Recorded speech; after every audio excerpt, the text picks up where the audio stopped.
जय श्री ब्रदर। जय श्री भैया। आपका बहुत बहुत स्वागत है। धन्यवाद। अपना परिचय दीजिए। जी, मेरा नाम विवेक जॉन है। मैं बाइबल का अध्ययन करता हूँ और मैं बाइबल सिखाता हूँ। ओके, आप बाइबल क्यों सीख रहे हैं भाई? क्योंकि बाइबल परमेश्वर का वचन है। ओके, आप क्यों कहते हैं कि बाइबल परमेश्वर का वचन है? बाइबल परमेश्वर की आत्मा की प्रेरणा से रची गई है और ये हमें स्वयं परमेश्वर के बारे में बताती है, ये हमें मनुष्य के बारे में बताती है, ये हमें पाप के बारे में बताती है, हमें उद्धार के बारे में बताती है और मरने के बाद में अनंत जीवन के बारे में बताती है। ओके, तो दूसरे शब्दों में बाइबल बहुत बड़े बड़े दावे कर रही है। जी, बाइबल बहुत महत्वपूर्ण बातें बताती हैं, जीवन और मृत्यु से संबंधित बातों को बताती है। जी, काफ़ी वजनी बातें। जी, बिल्कुल। तो क्यों करके आप बाइबल पे भरोसा कर सकते हैं, उसके दावों पे क्यों करके आप विश्वास कर सकते हैं? हम क्यों माने कि आखिरकार वास्तव में सच में बाइबल परमेश्वर का वचन है? हमको आप कुछ कारण बताइए इसके बारे में। जी, हम निश्चय ही हम बाइबल पर भरोसा कर सकते हैं और इसके लिए हम 6 कारणों पर विचार करेंगे। ठीक है। और जो 6 कारण में जो पहला कारण है वो ये है कि बाइबल स्वयं ही अपने सच्चे होने का दावा करती है।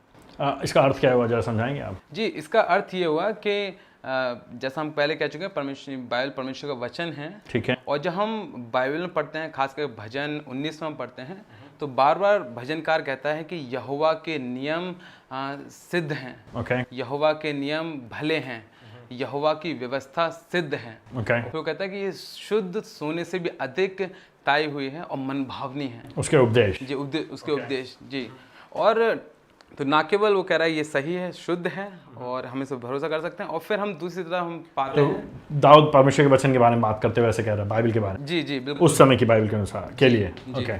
और फिर उसके बाद में हम अलग अलग दूसरी जगह पाते हैं कि यहोवा की ये वाणी है, हम ऐसे वाक्यांशों को पाते हैं। दूसरी तरफ हम देखेंगे कि यहोवा यों कहता है।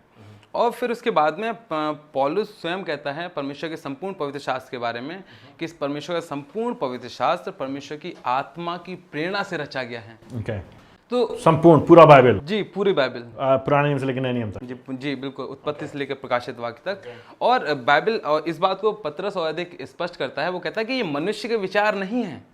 ओह, ओके। जी, तो वो ये कहता है कि जो लोग जो लिख रहे थे, जिनके द्वारा परमेश्वर लिखवा रहे हैं, वो अपना मुद्दा वहाँ पर नहीं रख रहे हैं, परंतु परमेश्वर के वचन जो परमेश्वर उनके द्वारा लिखवा रहा है, उसी चीज़ को वो लिख रहे हैं। तो बाइबल परमेश्वर का वचन है, बाइबल स्वयं कह रही है इस बात को। जी, बिल्कुल। ओके। तो जब हम एक तरफ देख रहे हैं कि यहोवा यों कहता है, ये संपूर्ण पवित्र शास्त्र परमेश्वर की प्रेरणा से रचा गया है, मनुष्य के ये कोई मुद्दा नहीं है। और फिर यीशु मसीह कहते हैं कि बार बार यीशु मसीह जब यीशु मसीह अपने सुसमाचारों में बात करते हैं तो वो कहते हैं मैं तुमसे सच सच कहता हूँ।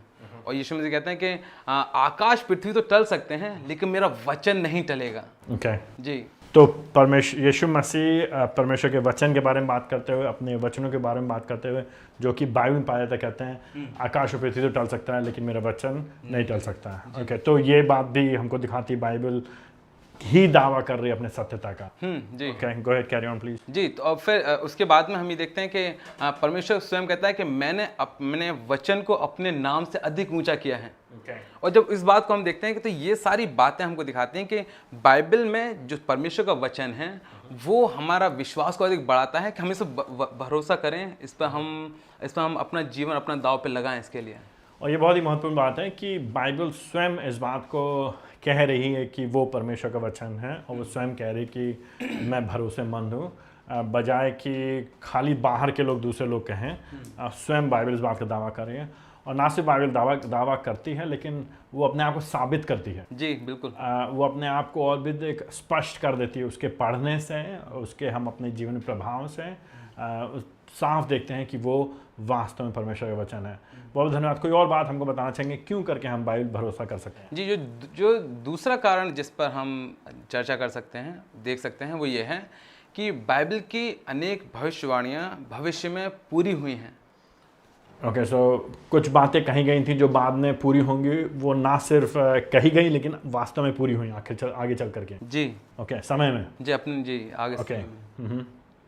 तो कहने का मतलब तात्पर्य यह है कि परमेश्वर ने इतिहास में अपने लोगों के द्वारा, भविष्यवक्ताओं के द्वारा परमेश्वर ने अलग अलग बातें कहीं जो भविष्य में होने वाली हैं। कुछ उदाहरण दीजिए हमको। जी, तो उदाहरण के लिए अगर हम तो परमेश्वर के वचन में कई उदाहरण हैं, और एक जो बहुत ही स्पष्ट उदाहरण है वो है कि परमेश्वर इजराइल के बारे में बात करते हुए। अच्छा, एक मिनट, आप कह रहे हैं कि बाइबल में बहुत सारी भविष्यवाणियां हैं? जी बिल्कुल।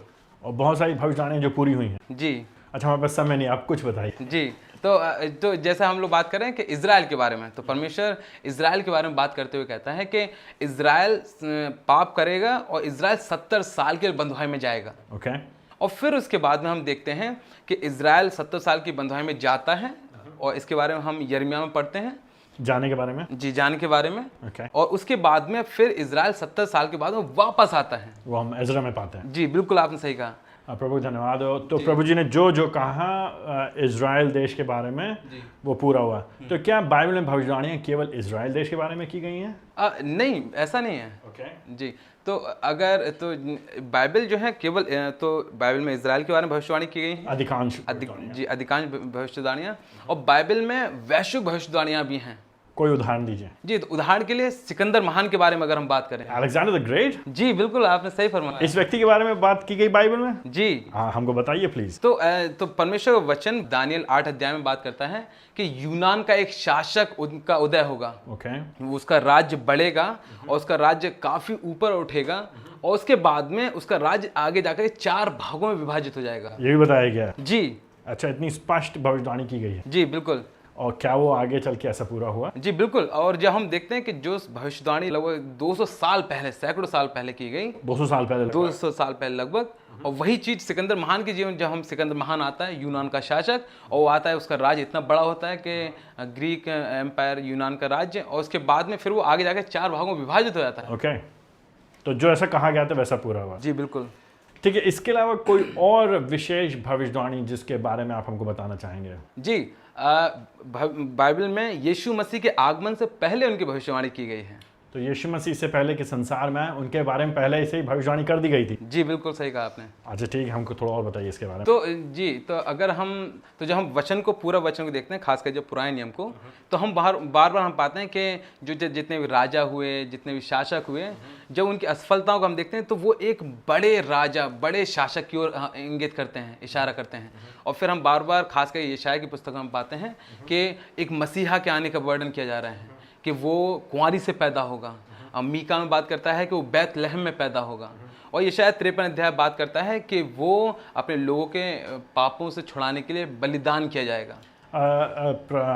भजन में बात की गई यीशु मसीह क्रूस पे कैसे कहेंगे, हे मेरे पिता तूने मुझे क्यों त्याग दिया है? जी बिल्कुल, आपने जी बिल्कुल सही बात। अगर हम और शुरुआत में, उत्पत्ति में ही, आरंभ में ही परमेश्वर का वचन हमको बता देता है, आरंभ में ही, कि कैसे एक दिन एक स्त्री का वंश आएगा जो कि सर्प के वंश के सिर को कुचलेगा। जी जी बिल्कुल। और ये सब इशारा कर रहा है यीशु मसीह की ओर। जी। और जो जो भविष्यवाणी जिनके बारे में आपने बात किया है, आप ये कह रहे हैं कि ये वास्तव में समय पे पूरी हुई हैं? जी। इस बात का हमारे पास सबूत है? जी बिल्कुल। और ये तो बहुत ही अद्भुत बात आपने बताई कि ये सारी भविष्यवाणियाँ ना सिर्फ इजराइल के बारे में, ना सिर्फ किसी दूसरे देश, उदाहरण तौर पर यूनान के बारे में, लेकिन स्वयं यीशु मसीह के बारे में पूरी हुई है। जी। ये बहुत ही अद्भुत बात है। भविष्यवाणियों के अलावा कोई और बात हमको आप बताना चाहेंगे जो हमको इस बात का भरोसा दिलाती है कि सच में बाइबल, जो कि बाइबल परमेश्वर का वचन है और इस पर हम भरोसा कर सकते हैं? तो जो अगली जो बात हम जिस पर बात करना चाहते हैं वो है कि बाइबल पर हम इसलिए भरोसा कर सकते हैं क्योंकि बाइबल में कोई भी विरोधाभास नहीं है। ओके, आपको कहने का क्या मतलब है? कोई भी विरोधाभास नहीं है बाइबल में? जी, जब हम हमारे कहने का तात्पर्य यह है कि बाइबल में 66 पुस्तकें हैं। 66? जी, 66 बुक। बाइबल एक पुस्तक नहीं है? तो एक पुस्तक है। ओके। जी, और उसमें 66 अलग अलग पुस्तकें हैं। तो वो पुस्तकों का संग्रह है एक तरह? जी यस, आपने बिल्कुल सही बताया। ठीक है, तो 66 पुस्तकें हैं। जी, तो जैसा हम बात करें कि बाइबल में 66 पुस्तकें हैं, और बाइबल मूलतः 3 प्राचीन भाषाओं में लिखी गई है। 3 प्राचीन भाषाओं में लिखी गई? जी। कौन कौन सी भाषाएं हैं? ये लिखी गई है इब्रानी में, आरामी भाषा में, और यूनानी भाषा में। ओके, आरामी, यूनानी और इब्रानी भाषा। जी, इब्रानी भाषा में। ठीक है। और जो बाइबल है वो लगभग 40 लेखकों के द्वारा लिखी गई है। ओह, एक आदमी ने नहीं लिखा? जी, एक आदमी ने नहीं लिखा है ये। ओके, 40 लेखकों ने? जी, 40 लेखकों ने लिखा है। ठीक है। तो 40 लेखकों ने लिखा है, 3 प्राचीन भाषाएं हैं और लगभग 1600 वर्षों का समय काल के दौरान लिखी गई है। फिर से बोले कितने समय में लिखी गई हैं? 1600 वर्षों का समय काल। तो ये जो 66 पुस्तकें हैं उत्पत्ति से लेकर प्रकाशित वाक्य तक, जी ये इनको लिखने में लगभग 1600 साल लग गए और इनको 40 अलग अलग लेखकों ने लिखा है। जी बिल्कुल। अच्छा, तो आप हमको ये बात और ये लोग कहाँ कहाँ पाए जाते थे? जी, तो ये लोग जो हैं, कुछ लोग जो लिख रहे हैं अलग अलग समय में, वो कुछ लोग यूरोप में पाए गए ओके, और कुछ लोग एशिया महाद्वीप में पाए गए, जहाँ हमारा देश भारत पाया जाता है। जी बिल्कुल, आपने सही बताया।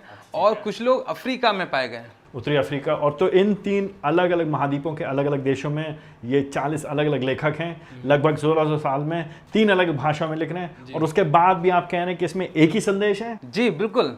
तो जब इसके बारे में हम बात कर रहे हैं कि ये जो बाइबल है, इतनी सारी चाहे भाषाओं की विभिन्नताएं हैं, लोगों की विभिन्नताएं हैं, चाहे अलग अलग संस्कृति में है, अलग अलग क्षेत्रों में है, और इतनी सारी विभिन्नताएं होने के बावजूद भी इसका जो संदेश है या जिसकी बाइबल ने जो संदेश दे रही हैं, वो अपने बारे में कोई भी एक दूसरे के आलोचनात्मक नहीं बात कर रहे हैं, एक ही संदेश बात कर रहे हैं। एक ही संदेश, बिल्कुल विरोधाभास नहीं है, कहीं मतभेद नहीं है, कहीं बिल्कुल नहीं, काट नहीं रहे एक दूसरे की बात को। जी बिल्कुल। परंतु परमेश्वर के संदेश को मनुष्यों के लिए उनके पापों से कैसे उनका उद्धार होगा, कैसे प्रभु जी उपाय करेंगे, कैसे उनको जीवन के बाद मृत्यु मिल सकता है, उसके बारे में संदेश है ये संपूर्ण बाइबल में। ये बहुत ही अद्भुत बात बताइए आपने हमको ये बताइए, क्या संसार में कोई इस तरह की पुस्तक कहीं पाई जाती है, इस तरह की? मैंने आज तक नहीं सुनी। आपने कभी नहीं सुना? आपने कहीं पाया, किसी ने बताया आपको ऐसी पुस्तक? किसी ने मुझे आज तक ऐसी पुस्तक के बारे में नहीं बताया। तो ये बहुत ही अद्भुत पुस्तक है ये। जी, अनोखी पुस्तक है जी। और ये इसकी जो अद्भुत विविधता है, जो इसमें जो अलग अलग बात होने के बावजूद भी जिसमें एक एकता है, वो हमको और भी अधिक भरोसा दिलाती है कि वास्तव में ये परमेश्वर का वचन है और इसके ऊपर हम भरोसा कर सकते हैं। ठीक है, बहुत बहुत धन्यवाद ब्रदर। आप हमको कोई और चौथी बात बताइए, क्यों करके हम बाइबल पे भरोसा कर सकते हैं? जी, जो चौथी बात जिसके बारे में हम चर्चा करना चाहते हैं वो ये है कि जो हमें बताती है कि हम बाइबल पे क्यों भरोसा कर सकते हैं, वो ये है कि बाइबल के बारे में अनेक पुरातात्विक प्रमाण बाइबल के सच्चे होने का दावा करते हैं। बहुत बड़ा बड़ा शब्द आप इस्तेमाल कर रहे हैं, ये पुरातात्विक प्रमाण क्या होता है? जी, पुरातात्विक प्रमाण से अर्थ है, अंग्रेजी में बोलते हैं आर्कियोलॉजिकल एविडेंस। अगेन बहुत बड़ा शब्द है जी। क्या इसका खुदाई से कुछ तात्पर्य है, लेना देना है? जी बिल्कुल, आपने सही बात कही। अच्छा ठीक है, समझाइए हमको। जी, तो जैसा हम लोग अभी बात कर रहे थे कि जो इज़राइल के मध्य में, तो जो बाइबल है उसकी ज़्यादातर जो घटनाएं हैं, जो कहानी, जो जितनी भी घटनाएं हैं, इतिहास है, वो इज़राइल से काफ़ी संबंधित है। इज़राइल और मध्य पूर्व के उन जगह के देशों से संबंध रखता है। जी, आसपास वहाँ पर। और जब जो आज के जो शोधकर्ता हैं, बाइबल के विद्वान हैं और बाइबल का अध्ययन करने वाले जो लोग हैं, जो आर्कियोलॉजिकल एविडेंस खोजते हैं। जी बिल्कुल, आर्कियोलॉजिस्ट। जी, आर्कियोलॉजिस्ट। जी, तो वो लोग तो इन लोगों ने जब वहाँ मध्य पूर्व में जब वहाँ की खुदाई की, जब वहाँ के और जांच पड़ताल की, वहाँ की चीज़ों का जो चाहे जितनी भी सारी चीज़ें, उनका जो अध्ययन किया, तो चाहे उन्होंने किसी राजा के नाम का कोई विवरण पाया। कोई उदाहरण है आपके पास? जी, तो उदाहरण के लिए अभी कुछ वर्षों पहले जब खुदाई हो रही थी, तो उनको एक जो हिजकिय्याह राजा, जिसका वर्णन इतिहास की पुस्तक में पाया जाता है, दूसरे इतिहास की पुस्तक में, उसने एक सुरंग बनवाई, भूमिगत सुरंग। जी, भूमिगत सुरंग बनवाई पानी के लिए, बाहर से शहर के भीतर लाने के लिए। जी बिल्कुल सही, जिसका वर्णन दूसरे इतिहास में पाया जाता है। जी जी।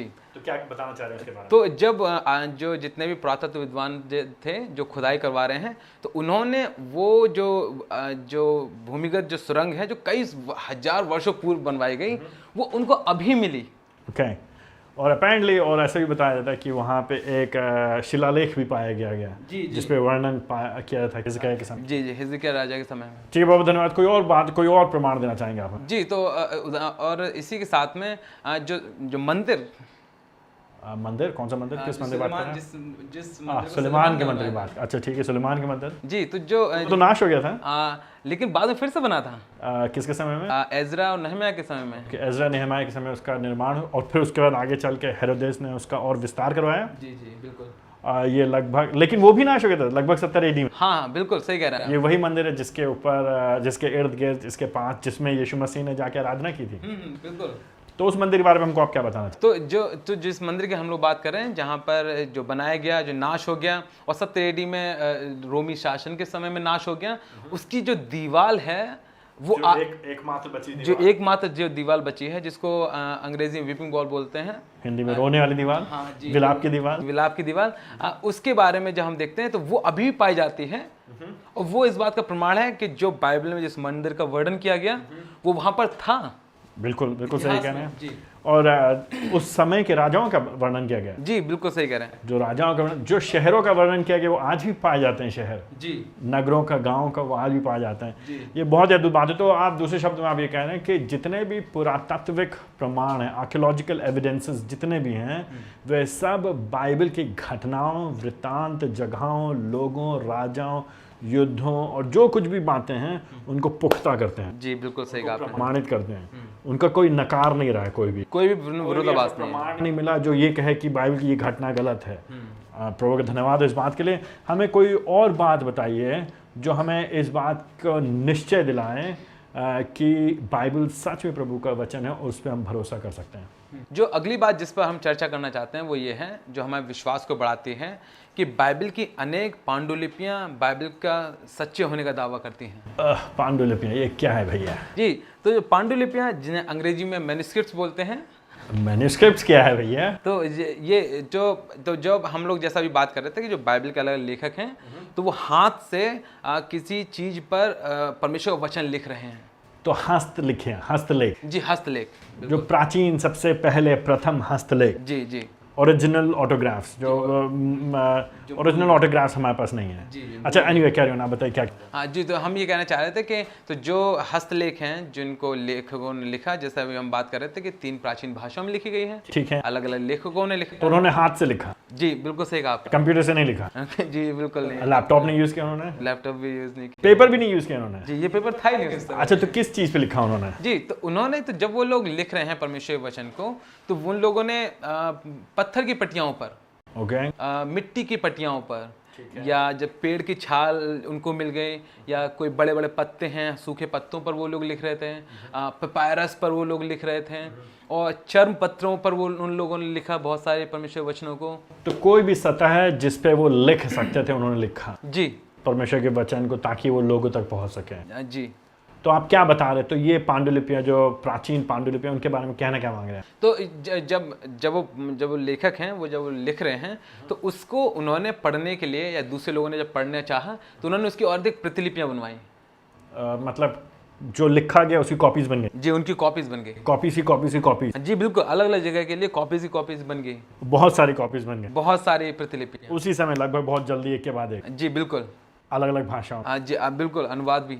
और फिर वो फैल गए अलग अलग जगह। जी बिल्कुल, बहुत विस्तृत क्षेत्र में। अच्छा ठीक है, फिर तो जब हम बात करें कि जो प्रतिलिपियां हैं, हस्तलिपियां या पांडुलिपियां, तो जब वो लोग लिख रहे थे, अलग अलग फैल गई बहुत जल्दी, और परमेश्वर जो वचन है अलग अलग लोग पढ़ने के लिए मांग रहे थे, और उन लोगों ने जब एक दूसरे क्षेत्र में जब उन लोगों ने लिया, और जब हम पूरे समय काल में जितनी पांडुलिपियां हमारे पास प्राप्त हैं, जो बची अवशेष, हाँ जी, कुछ के टुकड़े हैं, कुछ के आधे हैं, अधूरे हैं, और कुछ के पूरे हैं, तो जब हम सारी पांडुलिपियों को जो हमारे पास प्राप्त हैं, जब उनको देखते हैं, और आज की वर्तमान की जो बाइबल हमारे पास है, जब हम उससे मेल कराते हैं, तो उसकी शिक्षा एकदम पूर्णतः मेल खाती है। तो उसमें कोई बदलाव नहीं है शिक्षा, जी बिल्कुल, कोई भी बदलाव नहीं है। तो जो बाइबल हमारे पास आज है इस वर्तमान युग में, ये वही बाइबल थी, या बाइबल के अलग अलग खंड जो उस समय प्रथम पाठक लोग, श्रोता लोग पढ़ रहे थे, सुन रहे थे। जी, ये आप कहना चाह रहे हैं? यस। तो हमारे पास वो जो पहली ओरिजिनल ऑटोग्राफ्स, पहली पांडुलिपियां, वो तो हमारे पास नहीं है ना? जी, वो नहीं है हमारे पास, वो खो गई हैं। जी, खो गए हैं। क्यों खो गई वो? जी, वो क्योंकि, तो जैसे हम लोग अभी बात कर रहे थे कि जो उस समय लिखने का जो साधन था, वो बहुत अधिक समय नहीं चलता था, तो पानी में, हवा में और नमी से सड़ गया, गल गया, और क्योंकि वो उस समय ज़्यादा चल नहीं सकता, इसलिए वो हमारे पास है नहीं। तो समय के साथ जो पहली पांडुलिपियां वो नहीं हैं, लेकिन उनकी कॉपीज हाथ से जो लिखी गई हैं, वो उनमें से कुछ के अवशेष या अलग अलग प्रतिलिपियां हमारे पास हैं। जी, और आप ये कह रहे हैं कि उन सब का मेल करने के बाद, अध्ययन करने के बाद, जिसको अंग्रेजी में टेक्सचुअल क्रिटिसिज्म कहते हैं, एक विज्ञान है ये, और जो स्कॉलर्स हैं विद्वान लोग जब अध्ययन करते हैं तो वो ये बता सकते हैं कि जो हमारे पास बाइबल है वो वही है जी और उसकी शिक्षा में कोई फ़र्क नहीं है। बिल्कुल कोई शिक्षा थोड़ा बहुत शब्दों में, अक्षर में, लाइन में इधर उधर फेरबदल हो सकता है, जी जी बिल्कुल जो ह्यूमन एरर्स की वजह से, जी जी स्क्राइबल एरर्स, मानवीय गलती या लेखकों की गलती की वजह से। बात शिक्षा में कोई फ़र्क नहीं, जी बिल्कुल शिक्षा में कोई फ़र्क नहीं है। इस बात के लिए हम बिल्कुल निश्चित हो सकते हैं। जी बिल्कुल सही कह रहे हैं और जब हम इन पांडुलिपियों का अध्ययन करते हैं तो ये हमको भरोसा दिलाती है इस बात का। आप। हाँ जी बिल्कुल। ठीक है ब्रदर, बहुत बहुत धन्यवाद ये बात बताने के लिए। अच्छा, हमको ये बताइए, क्या आज तक कोई ऐसी पांडुलिपि मिली है जिसमें बाइबल की शिक्षा का कोई विरोध किया गया है? एक भी कोई पांडुलिपि नहीं मिली ऐसी जो शिक्षा का विरोध। सही कह रहे हैं हमसे? जी बिल्कुल सही कह रहे हैं। तो कोई भी ऐसी पांडुलिपि नहीं मिली जो यीशु मसीह के क्रूसीकरण को नकारती हो। कोई भी पांडुलिपि, कोई भी प्रतिलिपि नहीं मिली? कोई भी ऐसी प्रतिलिपि नहीं मिली है। या कहें तो यीशु मसीह के गाड़े जाने को और उनके पुनरुत्थान को नकारती हो। कोई भी नए नियम के ऐसी कोई प्रतिलिपि नहीं मिली? कोई भी ऐसी प्रतिलिपि नहीं अच्छा ठीक है। और ना कोई ऐसी प्रतिलिपि मिली है जो त्रिएकता को नकार रही हो। अच्छा ठीक है। कोई ऐसी प्रतिलिपि आज तक नहीं मिली जो ये कहे कि उद्धार हमारा विश्वास के द्वारा नहीं लेकिन कामों की वजह से होता है? जी बिल्कुल सही कह रहे हैं आप, कोई ऐसी प्रतिलिपि नहीं मिली है। अच्छा ठीक है, तो अभी तक ऐसी कोई प्रतिलिपि नहीं मिली है, 2000 साल हो गए हैं, तो अब नहीं लगता हमको कोई और ऐसी कोई प्रतिलिपि मिलेगी? जी बिल्कुल, बाइबल की शिक्षा बिल्कुल सुरक्षित है। और प्रभु का धन्यवाद इस बात के लिए। तो हम भरोसा कर सकते हैं परमेश्वर के वचन पे। कोई और कारण बताइए, बल्कि समय की कमी कारण हमें एक आखिरी कारण बताइए, क्यों हम परमेश्वर के वचन बाइबल भरोसा कर सकते हैं कि वो सच में भरोसेमंद है? जो अंतिम और छठवां कारण जिस पर हम चर्चा करना चाहते हैं, जो हमारे भरोसे को बढ़ाता है कि हम क्यों बाइबल पर भरोसा कर सकते हैं, वो ये है कि बाइबल ने असंख्य लोगों के जीवनों को बदला है। बहुत सारे लोगों के? जी बहुत सारे लोगों के, हजारों लाखों करोड़ों लोगों के। जी अरबों लोगों के। आज भी जीवन बदल रहा है लोगों का। जी जी। कहना क्या मांग रहे हैं, बदलने का मतलब क्या हुआ? जी हमारे असंख्य लोगों के जीवन का बदलने से तात्पर्य ये है कि जो बाइबल के कारण जो क्रूर और निर्दयी लोग थे वो दयालु बन गए। जो बदला लेने वाले थे वो क्षमा करने वाले बन गए। जो चोरी कर रहे थे वो उदार व्यक्ति बन गए। इस पुस्तक की वजह से? जी इस पुस्तक बाइबल की वजह से, क्योंकि ये परमेश्वर का वचन है। जी बिल्कुल। अच्छा ठीक है। और जब हम देखते हैं कि जो लोग सता रहे थे वो खुद सहने वाले बन गए, जो शत्रु थे वो प्रेम करने के वाले बन गए। तो जब हम ये देख रहे हैं कि ये सारी जब चीज़ों बदलाव जो हम देख रहे हैं, महान बदलाव हम जो देख रहे हैं, तो ये बहुत बड़ी बात है और जो कि ये बाइबल के द्वारा हो रहा है। और इसके बाइबल के सामर्थ्य को हमारे सामने प्रस्तुत करती है ये बात। जी बिल्कुल सही कह रहे हैं आप।